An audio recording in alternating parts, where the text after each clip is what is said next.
Welcome back. Now, Mali, Niger, and Burkina Faso have reaffirmed their decision to leave the ECOWAS original bloc that promotes economic cooperation and security. The three countries, which have experienced military takeovers, accuse ECOWAS of being influenced by France, their former colonial power. Now, the department set to take effect in January, or the departure, I beg your pardon, set to take effect in January 2025, may impact free trade, movement, and security cooperation in the region. ECOWAS has tried to mediate, offering a 6-month transitional period, but the three countries have formed their own alliance, the Alliance of Sahel States, and are strengthening ties with Russia. Now, to speak more on this, we have Sheriff Folarin, Professor of International Relations, San Marcos, Texas, United States. Thank you so much for joining us, sir. Thank you. Good day. All right, so now that the three Sahel states, Mali, Niger, and Burkina Faso, have affirmed or reaffirmed their decision to leave ECOWAS, what does this mean for, geopolitics of West Africa?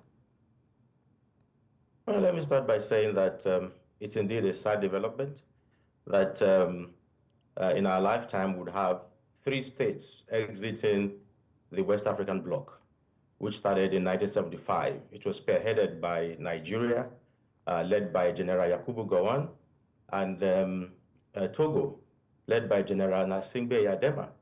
It was like the future of sub-regionalism in Africa. And ECOWAS has been a template that has been used, by other sub-regions within Africa. As a matter of fact, in 1980, there was the Lagos Plan of Action, which, kind of tried to encourage other blocs within the African continent to emulate ECOWAS. We had the East African Community. It went into a comatose at some point, and then ECOWAS became the poster organization for sub-regional organization in Africa. So that we are having three important states exiting, means a lot, for the subcontinent of West Africa and indeed for the African continent. It's not a good example whatsoever. Well, talking about geostrategy and geopolitics, it means that first and foremost, an important part of that organization is going out, is cut out. And, there is strength in number. We were 16, we became 15 when Mauritania exited, and now we have three, exiting. And these are three important countries within the Sahel region that could have actually been a kind of a good buffer zone for the rest of the subcontinent. So that's one. The second thing is, it also shows that there is indeed some kind of, there are lapses in the leadership of ECOWAS, led by our own president. And what that means is that, there is a question mark around that leadership. And it also shows that, in terms of testing the capabilities and the strategies of this particular leadership of ECOWAS, they have not done well at all. In terms of testing them, it's a failure. I mean, it's below par. And that, is not a good one, not only for the West African subcontinent, but indeed for Nigeria. Yeah, it shows that indeed they had put the cart ahead of the horse. They put the horse behind the cart. They did not think it through before coming up with those measures from July after the coup in Niger, which indeed was what actually became the albatross. All right, but ECOWAS has also historically been, a significant force when it comes to regional stability. So how does the departure of these three countries affect the bloc's future? And I'm speaking in terms of security, economic integration, and also diplomatic influence. You see, well, let's look at it from two angles. First and foremost, how do these three countries, how are they going to cope outside of this ECOWAS, community? How are they going to cope outside it? And then the second thing is, how will the rest of the countries within ECOWAS cope without them? Don't let us forget about, you asked a very important question. There are different things that we're looking at here. We're looking at, combating terrorism. We are looking at, forging economic union and ensuring that there is national development for each of the countries, and which, of course, transcends into sub-regional development, which, of course, is the essence of sub-regional grouping and regional organization. And then, of course, probably the third thing would be how will it also affect people-to-people interactions or relationship? These are things, very important things that we need to be looking at. The first thing is about those nations themselves. You see, while it is sad as we have a reflection and inflection on what is going on, it is sad that they are exiting. But we must also understand the fact that in international politics, sovereignty of states and their national interest and national survival and preservation matter. They come first before any other thing. If they feel that their national interest is threatened by remaining in ECOWAS, they are free to exit. But there are implications for that. The first thing is, how would they cope out of ECOWAS in terms of, their own economic survival, their own, security and what have you, which of course they have, being part of the ECOWAS had helped them to a large extent. They had always leveraged, the coastal areas of Ghana, of Togo, of Benin, of Nigeria, to be able to fend for themselves economically.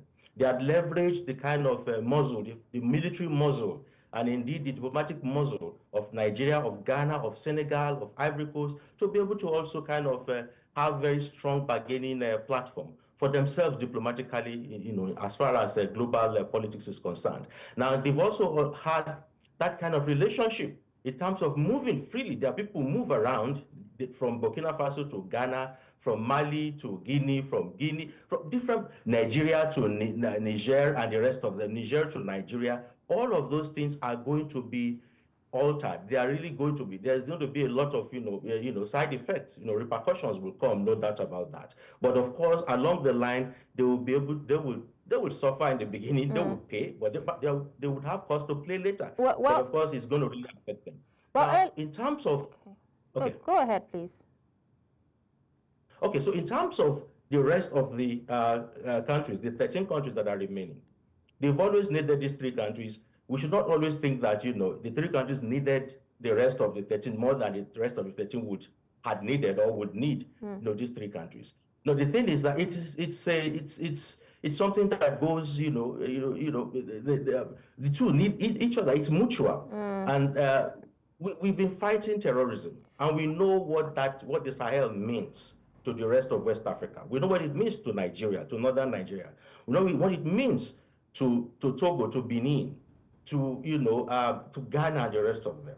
Now, if these guys are caught out, if we have these two, we have another block within this block, there will be redefinition of relationship, there will be redefinition of strategic, alliances and how to fight or combat terrorism. The bloc you're actually talking about, the bloc within the bloc, are you talking, because I was going to ask the next question, are you talking about the alliance that the 3 of the countries have actually formed? That's the Alliance of Sahel States to partner with Russia. Is that what you're talking about? I was actually going to ask...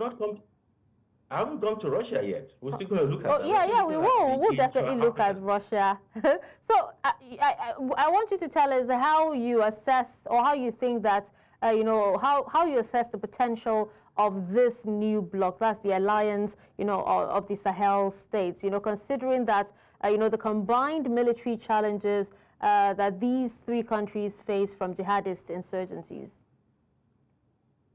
You see. Let's be very frank about the discourse. Now, you see, it's not an easy thing for them to exit ECOWAS. ECOWAS, like you rightly observed initially, has been that kind of, the oasis in the desert for many countries, particularly those Sahelian countries. And to be very honest, apart from the strategic minerals that they have, there's probably little or nothing left in terms of GDP, in terms of economic, they've always depended heavily on those countries like Nigeria, Ghana, Ivory Coast, Senegal, and the rest of them. But this is not going to happen any longer. Now, fighting, having Wagner, having Russia in them, well, they see Russia as the new ray of hope. But the fact remains that when you depart from one a bloc globally, and then you move to the other bloc, you move from the west to the east. Okay, have you considered the fact that there are also interests that are vested, that are likely to play out when eventually you have come to be alone? Is it going to be a bed of roses forever? Are you going to have that kind of understanding that you've had in the beginning? Have they thought about the long-standing, the sustainability of that relationship between them and Russia? And mind you, we're talking about liberation. One of the reasons why these three countries have formed this bloc is because they want to liberate themselves indeed from the shackles of neocolonialism. And they've also condemned ECOWAS, for being a proxy for French interests as well. Absolutely, yes. In fact, that's the most important reason.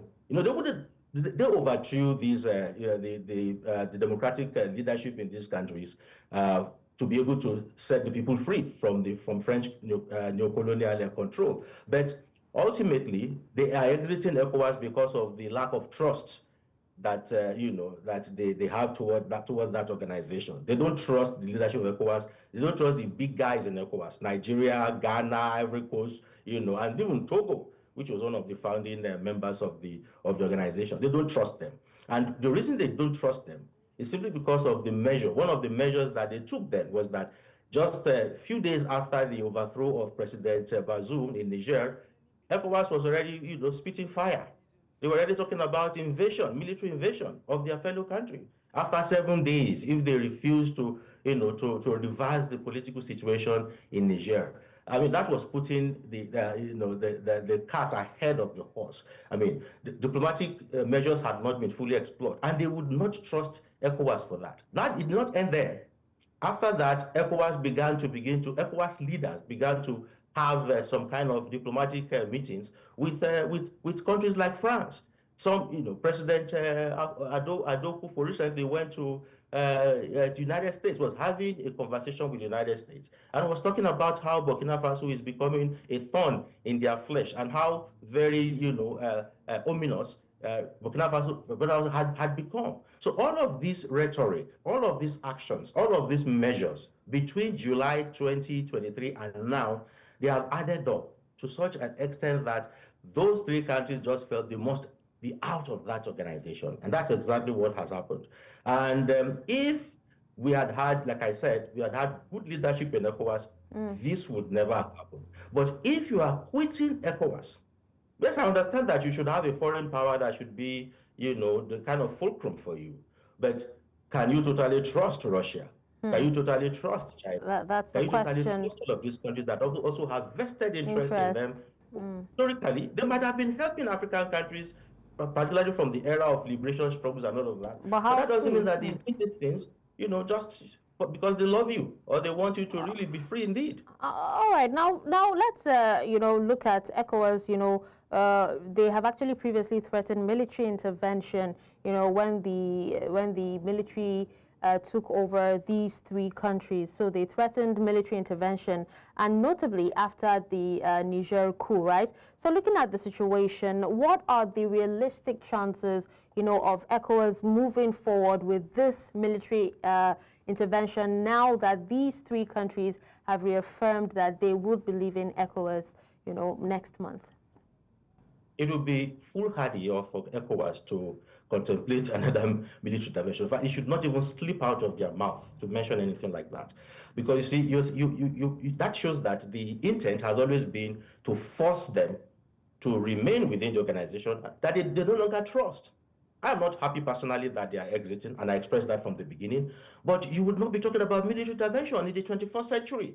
I mean, if you're going to condemn United States for all the interventions that it had in Iraq, in Afghanistan, in Vietnam, in Korea, and the rest of them, if you're going to say that indeed you want an Africa that is for Africa, an Africa that is free from any external control or any kind of nuanced, foreign incursions or what have you, then you must be, it must be something that you should be very consistent about.